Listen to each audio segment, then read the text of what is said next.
L'invité de Béatrice Rulle ce matin, 6 minutes avec Laïla Alonso Duarte, elle est co-directrice éditoriale du FIFDH. Béatrice. Bonjour Laïla Alonso Duarte. Bonjour. Merci d'être sur Radio Lac ce matin. Le FIFDH qui a débuté vendredi, qui se poursuit jusqu'à dimanche. Une première édition pour vous à la tête du festival. Exactement. Donc, gros challenge, grosse responsabilité, mais comme je l'ai dit aussi, grande chance parce qu'accompagné d'une équipe de rêve, bien engagée, qui a mis du cœur et du temps. Un festival que vous connaissez bien puisque vous étiez à la programmation avant. Un festival qui a surtout été secoué par une crise l'année dernière avec des démissions en chaîne. Tout est apaisé. J'espère, oui. Oui, on a quand même pris le temps de discuter, de mettre les choses à plat et de se pencher ensuite vers l'avenir avec l'équipe. C'est vrai que ça a été très difficile. Je pense qu'il y a eu énormément de souffrance l'année passée. Mais là, j'ai l'impression quand même qu'on est une équipe qui est assez sereine, apaisée, fatiguée. Mais ça, c'est le lot de chaque festival. Mais en tout cas, qui est soudée. Voilà. Vous êtes co-directrice. L'autre directrice, c'est Laura Longobardi. Ce ne sont pas la solution la plus simple pour diriger un festival d'avoir deux têtes. Écoutez, étonnamment, moi je trouve que c'est au contraire une assez bonne configuration. Il faut dire qu'on est trois avec Monsieur Guillaume Noyer qui est le directeur administratif et opérationnel.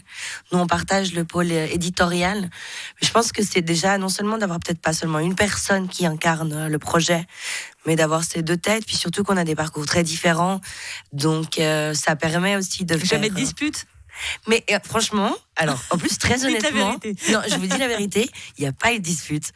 Pour l'instant, on n'est pas encore à l'abri, mais jusqu'à là, c'est super bien passé. Puis ça permet vraiment de faire dialoguer en fait nos idées. On a des parcours différents au sein du festival et de manière générale. Donc, je pense que c'est vraiment plutôt une richesse, quoi. Un festival avec une nouvelle direction et une nouvelle ligne aussi, puisque vous l'avez annoncé, vous êtes un festival militant. Oui. On l'a annoncé, on l'assume. Vous le revendiquez. Cela dit, en vrai, pour être honnête, on l'était déjà les années précédentes. Je ne sais pas à quel point vraiment l'engagement de cette année est plus militant qu'il a été, mais en tout cas, oui, militant en quel sens d'ailleurs? Un militant, je pense que vraiment, il y a deux choses. C'est qu'on a, je pense, à cœur de à la fois toucher vraiment des thèmes brûlants et d'y aller de manière frontale et sans essayer de se cacher derrière certaines, par exemple, réalités, de un. Et de deux, on essaye d'avoir au maximum une approche qui prend un certain nombre de réalités en compte, une approche assez intersectionnelle qui non seulement donne la parole aux personnes concernées, mais aussi essaye de voir quelles sont les intersections entre différents styles de domination, d'oppression. Peut-être, en tout cas, ce qu'on veut dire plus militant, mais je suis sûre qu'on le faisait. Je sais qu'on le faisait déjà avant. C'est qu'on a à cœur que le regard et les voix des personnes qui sont directement concernées par les thèmes qu'on aborde soit en fait au premier plan, des films, mais aussi des discussions. Avoir davantage un impact sur les choses et pas seulement se révolter, c'est l'objectif des Impact Days qui sont organisés pendant le festival. Vous l'évoquiez tout à l'heure. Ça consiste en quoi exactement, ces Impact Days? Alors, ils commencent aujourd'hui, effectivement. En fait, ça consiste, c'est 2 journées où il y a des cinéastes avec des projets qui viennent au festival, des projets qui ne sont pas encore aboutis, mais des projets qui ont vraiment une volonté, en fait, d'utiliser le cinéma comme outil pour un changement social. Et pendant 2 jours, quand ils viennent ici, l'idée, c'est de les mettre en lien avec différentes parties prenantes, que ce soit des institutions, des organisations internationales, mais peut-être aussi des fondations et des philanthropes, pour en fait porter ce projet un petit peu plus loin. C'est un immense job dating pour eux, en fait. C'est peut-être... Il y a un peu de ça, je pense. Et puis aussi, l'idée, c'est de montrer aux institutions de la Genève internationale l'intérêt, quelque part aussi, d'utiliser ces films engagés pour leur propre campagne de sensibilisation. Et vraiment, du coup, voilà, tout le monde est gagnant, quoi. Cette Genève internationale, justement, vous souhaitez davantage de collaboration avec elle. C'est pas simple. Franchement, au festival, on a quand même la chance dans le public d'avoir un public qui est hyper hétérogène, où on voit à la fois les représentantes de ces institutions internationales se mélanger avec en fait des jeunes, des habitants de Genève, tout simplement. Et je pense que donc on a déjà quand même touché ce public. Puis les années prochaines, ce serait vraiment de construire avec ces organisations de la Genève internationale. Une possible collaboration, des discussions, des choses qu'on fait déjà, mais je pense qu'on a envie encore de renforcer ce lien.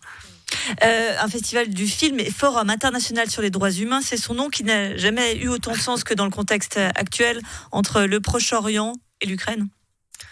Absolument. Après, je déplore que chaque année, en fait, le festival reste tout aussi relevant. Et puis cette année, en fait, avec vraiment les drames humanitaires qui traversent le monde, je pense qu'il est d'autant plus nécessaire de continuer à espérer, ou en tout cas à imaginer des solutions possibles avec celles et ceux qui le font, des fois au péril de leur vie, quoi. Cette guerre au Proche-Orient qui est d'ailleurs présente à travers vos invités. Vous avez un journaliste ghazaoui, des militants pour la paix, 2 cinéastes palestiniens, un réalisateur israélien. L'art et le cinéma, dernier espace de dialogue en quelque sorte. Et c'est pas un sujet philosophique, quoique.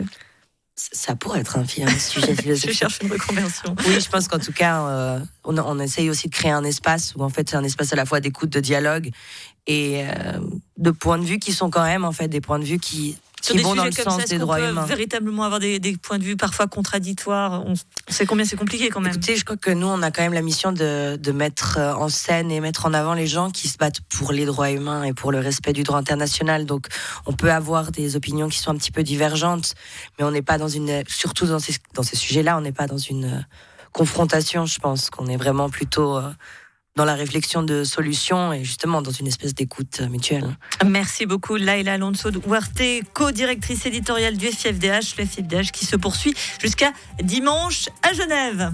Merci.